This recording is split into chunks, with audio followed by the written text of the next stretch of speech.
Hello friends, welcome to Jaggu Vishay official. आज की इस वीडियो में हम हिंदी व्यंजन के महत्वपूर्ण तथ्यों पर चर्चा करने वाले हैं। ये वीडियो आप सभी के लिए बहुत ज़्यादा इंपॉर्टेंट होने वाली है, क्योंकि हिंदी एक ऐसा सब्जेक्ट है जो कि हर परीक्षाओं में कॉमन है। इसके प्रश्न हर परीक्षाओं में पूछे जाते हैं। तो वीडियो लास्ट तक जरूर देखिए, साथ ही कॉपी और पेन लेकर के बैठिए, क्योंकि इस वीडियो में आपको कुछ ऐसे फैक्ट्स मिलने वाले हैं जो दूसरे वीडियोज़ में आपको नहीं मिल पाएंगे। तो नोट्स बनाते चलिए फिर शुरू करते हैं।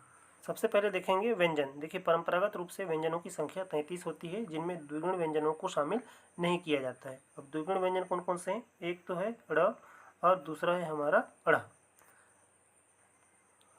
मूल रूप से व्यंजनों की संख्या 35 है, जिनमें द्विगुण व्यंजन भी शामिल है। कौन कौन से हैं वो? देखिए, क ख ग घ अंग, च छ ज झ ञ, ट ठ ड ढ अण, त थ द ध न, प फ ब भ म, य र ल व, श स ह और ड़ और अढ़। इस तरह से कुल व्यंजन जो है मूल रूप से उनकी संख्या 35 है। अब देखिए, स्पर्श व्यंजन। स्पर्श व्यंजन किसको कहा जाता है? क से लेकर के म तक के व्यंजनों को स्पर्श व्यंजन कहते हैं। इनकी अगर संख्या की बात करें तो इनकी संख्या 25 होती है और इन्हें वर्गीय व्यंजन भी कहा जाता है। काफ़ी इंपॉर्टेंट है कि इन्हें वर्गीय व्यंजन भी कहा जाता है, क से लेकर के म तक के व्यंजनों को। और इन्हें उदित व्यंजन भी कहा जाता है। देखिए, काफ़ी इंपॉर्टेंट सवाल बन सकता है कि उदित व्यंजन किसे कहा जाता है। तो इसका सही उत्तर होगा क से लेकर के म तक के व्यंजनों को उदित व्यंजन भी कहा जाता है। इन्हें स्पर्श व्यंजन भी कहा जाता है। उसके बाद आगे अगर हम देखें तो स्पर्श संघर्षी व्यंजन। स्पर्श संघर्षी व्यंजनों की अगर हम बात करें तो इस संख्या में 4 होते हैं। कौन कौन से हैं ये? च, छ, ज और झ। उसके बाद आगे है द्विगुण व्यंजन या उत्क्षिप्त व्यंजन और फिर नवविकसित व्यंजन। और इनकी अगर हम संख्या की बात करें तो ये 2 हैं। कौन कौन से हैं? जैसा मैंने पहले बताया, एक है ड़ और दूसरा है अढ़। अब इनको द्विगुण व्यंजन क्यों कहा जाता है? क्योंकि ये 2 गुण प्रदर्शित करते हैं। 2 गुण कैसे? एक तो होता है ड और एक होता है ढ, और यही ड के नीचे जब हम ताड़नजात लगा देते हैं तो ये अढ़ बन जाता है और ये बन जाता है अढ़। अब उसी तरह से उत्क्षिप्त व्यंजन। उत्क्षिप्त व्यंजन कहने का अर्थ है कि जीभ का ऊपर जाना और फिर नीचे आना। तो जब हम इन व्यंजनों का उच्चारण करते हैं तो हमारा जो जीभ है वो ऊपर की ओर जाता है, फिर नीचे की ओर आता है, इसलिए इनको उत्क्षिप्त व्यंजन भी कहा जाता है। और इन्हीं को नवविकसित व्यंजन भी कहा जाता है। नवविकसित व्यंजन कहने का क्या कारण है? कि इनका जो विकास है वो सबसे बाद में हुआ है, इसलिए इनको नवविकसित व्यंजन कहा जाता है। इम्पोर्टेंट क्वेश्चन हो सकता है, सवाल दे देगा कि इनमें से कौन सा व्यंजन नवविकसित व्यंजन है। उसमें आपको 4 ऑप्शन दे देगा। अगर आपको पता होगा कि ड़ और अढ़ जो है नवविकसित व्यंजन है तो आप उसको सही कर पाएंगे। आगे देखें तो आगे है हमारा आगत व्यंजन। आगत व्यंजन इनकी उत्पत्ति अरबी और फारसी भाषा से हुई है। और इनकी संख्या की बात करें तो ये संख्या में 5 हैं। सही, इनके नीचे नुक्ता लगा होता है। कौन कौन से हैं ये? क, ख, ग, ज और फ। इन सभी के साइड बाईं ओर नुक्ता लगा होता है, इसलिए इनको आगत व्यंजन कहा जाता है। और ये जो है अरबी और फारसी भाषा से आए हुए हैं। उसके बाद अगर हम आगे देखें तो अमानक वर्ण। अमानक वर्णों की संख्या 2 है। कौन कौन से हैं ये? गलत टाइप प्रिंट हो गया है। अमानक वर्ण जो है, एक है हमारा झ और दूसरा है भ। ये जो 2 व्यंजन हैं ये अमानक वर्णों की श्रेणी में आते हैं। उसके बाद आगे अगर हम देखें तो आगे है हमारा अंतस्थ व्यंजन। अंतस्थ व्यंजन, इनके उच्चारण में प्राणवायु फेफड़ों से बाहर आकर आधी वायु मुख के बाहर और आधी वायु वापस फेफड़ों में जाती है, इसीलिए इनको अंतस्थ व्यंजन कहा जाता है। हिंदी वर्णमाला में अगर हम अंतस्थ व्यंजन की बात करें तो इनकी संख्या 4 होती है। कौन कौन से हैं ये? य, र, ल और व। इम्पोर्टेंट फैक्ट क्या है इसमें? कि इन्हें संघर्षहीन भी कहा जाता है। संघर्षहीन भी अंतस्थ व्यंजनों को कहा जाता है। आगे देखते हैं, आगे है इन्हें अर्ध स्वर भी कहा जाता है। देखिए, इन्हें अर्ध स्वर भी कहा जाता है अंतस्थ व्यंजनों को।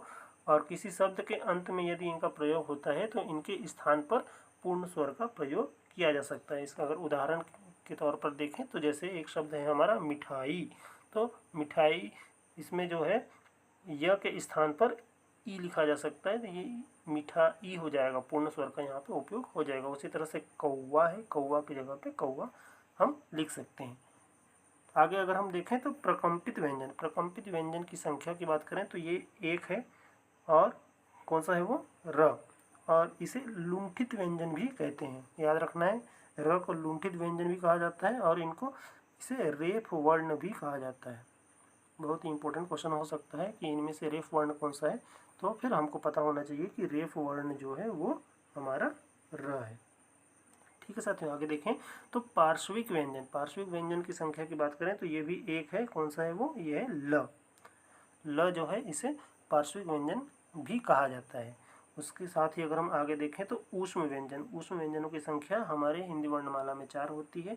सबसे पहला है श, और इसका उच्चारण स्थान की बात करें तो तालव्य से होता है। दूसरा है श जो कि मूर्धन्य से उच्चारित होता है। तीसरा है स जो कि दंत से उच्चारित होता है। चौथा है ह। उसके बाद अगर हम आगे देखें तो आगे है स्वरयंत्र मुखी या फिर काकल्य, और ये कौन सा है, ये है हमारा ह। ह को स्वरयंत्र मुखी या फिर काकल्य भी कहा जाता है। उसके बाद आगे अगर हम देखें तो ऊष्म संघर्षी व्यंजन, ऊष्म संघर्षी व्यंजनों की बात करें तो इस संख्या में 3 होते हैं। कौन से हैं ये, तीनों श। फिर आगे है संयुक्त व्यंजन, संयुक्त व्यंजनों की संख्या जो है वो 4 होती है। कौन कौन से होते हैं, सबसे पहले अक्षर जो कि क और श से मिलकर बनता है, क के नीचे हलंत रहेगा। फिर है त्र, त और र से मिलकर बनता है, त के नीचे भी हलंत रहेगा। और फिर है ज्ञ जो कि ज और न्य से मिलकर बनाता है, ज के नीचे भी हलंत रहेगा। और आखिरी है श्र जो कि श और र से मिलकर बनता है, स के नीचे भी हलंत रहेगा। तो इस तरह से ये जो 4 हमारे व्यंजन हैं, अक्षर, त्र, ज्ञ और स्र, इन चारों को संयुक्त व्यंजन कहा जाता है। आगे अगर हम देखें तो द्वित्व व्यंजन, द्वित्व व्यंजन कौन से हैं, दो वर्णों के बीच यदि कोई स्वर न आए और यदि ये वे दोनों वर्ण आपस में समान रहे तो उसे द्वित्व व्यंजन कहते हैं। इसको उदाहरण से समझें तो देखिए, एक शब्द है हमारे पास दिल्ली, इसमें दोनों ल के बीच कोई स्वर नहीं है। देखें अगर हम तो एक ल इसमें आधा है और एक ल पूरा है, तो इसमें दोनों ल के बीच में कोई स्वर नहीं है, इसलिए ये जो दिल्ली शब्द है ये हो जाएगा हमारा द्वित्व व्यंजन। उसी तरह से अन्य उदाहरण की बात करें तो फिर पत्ता है, कच्चा, अम्मा, ये सारे जो है द्वित्व व्यंजन के उदाहरण हैं। उसके बाद आगे अगर हम देखें तो संयुक्त व्यंजन, संयुक्त व्यंजन क्या होते हैं, इसमें भी दो वर्णों के बीच कोई स्वर नहीं आता है, किंतु इसमें दोनों वर्ण जो हैं वो एक समान नहीं होते हैं। उदाहरण के रूप में देखें तो विद्यालय है, स्थान है, इसमें दो वर्ण जो हैं वो दोनों वर्ण एक समान नहीं है, लेकिन दोनों वर्णों के बीच में कोई स्वर नहीं आ रहा है, तो ये जो है संयुक्त व्यंजन हो जाएगा। चलिए आगे देखते हैं। आगे है रेफ वर्ण, रेफ वर्ण जो है हिंदी वर्णमाला में एक है, कौन सा है वो, र। काफ़ी इंपॉर्टेंट क्वेश्चन बन सकता है, इसको अच्छे से याद रखिएगा कि र को रेफ वर्ण भी कहा जाता है। आगे अगर हम देखें तो आगे है बाह्य प्रयत्न के आधार पर व्यंजन।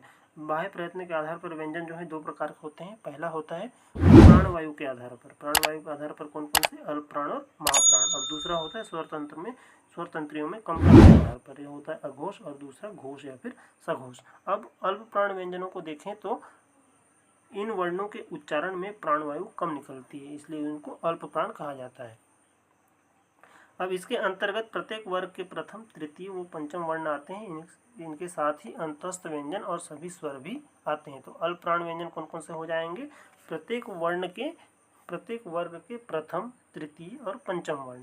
जैसे क वर्ग का प्रथम वर्ण क है, फिर ग है तीसरा, और फिर अंग है पांचवा। उसी तरह से च वर्ग के भी प्रथम, तृतीय और पंचम वर्ण, क से लेकर प वर्ग तक प्रथम, तृतीय और पंचम वर्ण जो है अल्प प्राण के अंतर्गत आएंगे। उसके अलावा है अंतस्थ व्यंजन जो हमारे य, र, ल और व हैं। उसके साथ ही द्विगुण व्यंजन में ड़ जो है ये अल्प प्राण के अंतर्गत आएगा, और सभी स्वर हमारे अल्प प्राण के अंतर्गत आएंगे। कापी और पेन लेकर के बैठिए, साथ में लिखते चलिए, नोट्स बनाते चलिए, क्योंकि जब आप नोट्स बनाएंगे तो इसको आसानी से रिवीजन कर पाएंगे। बहुत जल्द हम इसका MCQs भी लेकर के आएंगे और आपकी तैयारी को जांचने की कोशिश करेंगे। तो कापी और पेन लेकर के बैठिए और नोट्स बनाते चलिए। मैं ये वीडियो अपने नोट्स से ही बना रहा हूँ। ठीक है साथियों, आगे देखते हैं महाप्राण। तो महाप्राण जो है इन वर्णों के उच्चारण में प्राणवायु अधिक मात्रा में निकलती है। इनके अंतर्गत प्रत्येक वर्ग के द्वितीय और चतुर्थ वर्ण आते हैं। इसके साथ ही ऊष्म व्यंजन भी इसी के अंतर्गत आते हैं। देखो महाप्राण वर्ण की बात करें तो प्रथम वर्ग से है ख और घ, फिर दूसरे वर्ग से है छ और झ, तीसरे वर्ग से है ठ और ढ, चौथे वर्ग से थ और ध, पांचवें वर्ग से फ और भ। उसी तरह से हमारे जो ऊष्म व्यंजन है कौन कौन से, तीनों श और ह। ये सभी जो है महाप्राण के अंतर्गत आएंगे। अब इसका ट्रिक क्या है, 2 4 ऊष्म है, ये इसका ट्रिक है। 2 4 से हो जाएगा दूसरा वर्ग और दूसरा वर्ण और चौथा वर्ण ऊष्म व्यंजन और ह, वो ऊष्म व्यंजन के अंतर्गत ह भी आ जाएगा। दूसरा है अघोष। अघोष की बात करें तो जिन वर्णों के उच्चारण में स्वर तंत्रियों में कंपन नहीं होता है उन्हें अघोष कहते हैं। अघोष कहने का मतलब है कि जिनमें कोई घोष नहीं होता है, कंपन नहीं होता है, तो उनको अघोष कहते हैं। तो इसके अंतर्गत प्रत्येक वर्ग के प्रथम व द्वितीय वर्ण तथा तीनों श आते हैं। देखिए, अघोष वर्ण के अंतर्गत प्रत्येक वर्ग के प्रथम और द्वितीय वर्ण आएंगे, साथ ही हमारा जो ऊष्म व्यंजन के अंतर्गत 3 श हैं वो तीनों श भी अघोष के अंतर्गत आएंगे। आगे अगर हम देखें तो इसका ट्रिक, तो इसका ट्रिक हमने रखा है, मैंने जो इसका ट्रिक बनाया था वो बनाया था 12 श। 12 मतलब कि 1 और 2, हर वर्ग के पहला और दूसरा वर्ण साथ ही श। दूसरा अगर हम देखें तो सघोष। सघोष क्या है, जिन वर्णों के उच्चारण में स्वर तंत्रियों में कंपन होता है उन्हें घोष या फिर सघोष कहते हैं। इसके अंतर्गत प्रत्येक वर्ग के तृतीय, चतुर्थ व पंचम वर्ण तथा सभी स्वर, अंतस्थ व्यंजन, द्विगुण व्यंजन और ह आते हैं। देखिए, सघोष वर्ण को अगर हम देखें तो फिर द्वितीय, चतुर्थ और पंचम वर्ण, उसके अलावा जो हमारा अंतस्थ व्यंजन है य, र, ल और व, और फिर ऊष्म व्यंजन के अंतर्गत ह, और द्विगुण व्यंजन है हमारे ड़ और अढ़, और सभी स्वर जो है वो सघोष के अंतर्गत आएंगे। अब इसका ट्रिक क्या है, इसका ट्रिक मैंने बनाया था 3 4 5 अंतस्थ है, हर वर्ग का तीसरा, चौथा और पांचवा वर्ण साथ ही अंतस्थ व्यंजन और ह, ये सभी जो है सघोष के अंतर्गत आएंगे। तो इसका ट्रिक है 3 4 5 अंतस्थ है। अब उच्चारण स्थान के आधार पर स्वर व व्यंजनों का वर्गीकरण। उच्चारण स्थान के आधार पर देखिए अलग अलग स्वर और व्यंजन रहते हैं। तो सबसे पहला जो उच्चारण स्थान है वो है हमारा कंठ है, और कंठ के से उच्चारित होने वाले वर्ण कौन कौन से हैं, क, ख, ग, घ, अंग, क वर्ग, साथ ही स्वर की बात करें तो अ और आ, और अयोगवाह में है हमारा अह, और फिर ऊष्म व्यंजन के अंतर्गत ह। ये सभी जो है कंठ से उच्चारित होते हैं। कंठ के बाद है दूसरा तालव्य। इसका ट्रिक मैंने बनाया था चय शई। चय शई का मतलब है च से हो गया हमारा च वर्ग, और य से य हो गया, श से श हो गया, और ई से दोनों हमारे ई स्वर के अंतर्गत आएंगे, दोनों हमारे ई। तो चय शई इसका ट्रिक मैंने बनाया था। और तीसरा जो उच्चारण स्थान है वो है मूर्धन्य, और इसका ट्रिक मैंने बनाया था ऋषि रट। रि से री, और शी से हो जाएगा हमारा श, उसके साथ ही र है, र से हमारा हो जाएगा र, और ट से ट वर्ण, और ट से ट वर्ग। तो इस तरह से मैंने इसका ट्रिक बनाया था ऋषि रट। आप भी इसी तरह से ट्रिक बना करके इसको याद रख सकते हैं। फिर अगला है हमारा दंत। दंत का ट्रिक मैंने बनाया था तलस। त से हो जाएगा त वर्ग, उसके बाद ल और स। तो इस तरह से तलस के ट्रिक से मैंने इसको याद रखा है। और अगला हमारा उच्चारण स्थान है ओष्ठ। ओष्ठ के लिए मैंने ट्रिक बनाया था पौ। पौ, तो फिर प से हमारा प वर्ग हो जाएगा, और ऊ से हमारे हो जाएंगे दोनों ऊ। देखिए अगला है नासिक के। नासिक के अंतर्गत हमारे जो पंचमाक्षर हैं वो आएंगे, साथ ही अनुस्वार और अनुनासिक, ये दोनों नासिक के अंतर्गत आएंगे। फिर उसके बाद अगला है कंठ तालव्य। कंठ तालव्य के अंतर्गत आएंगे ए और ए। फिर कंठ ओष्ठ। कंठ ओष्ठ के अंतर्गत आएंगे ओ और औ। वर्ष या फिर दंत मूल, इसके अंतर्गत आएंगे न, ल, र, स और ज। दंत ओष्ठ के अंतर्गत एक वर्ण आएगा व।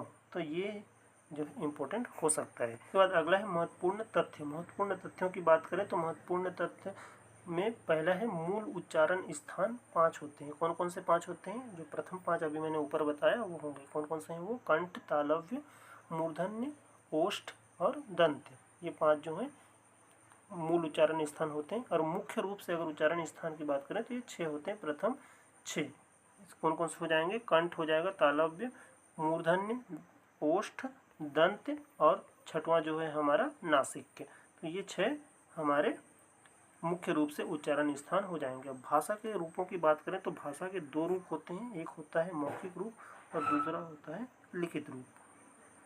तो मौखिक भाषा की आधारभूत इकाई जो है वो ध्वनि होती है, और लिखित भाषा की आधारभूत इकाई वर्ण होती है। याद रखिए, ये सवाल बन सकता है कि लिखित भाषा की आधारभूत इकाई क्या होती है, तो वो वर्ण होती है। और मौखिक भाषा की आधारभूत इकाई की बात करें तो वो ध्वनि होती है।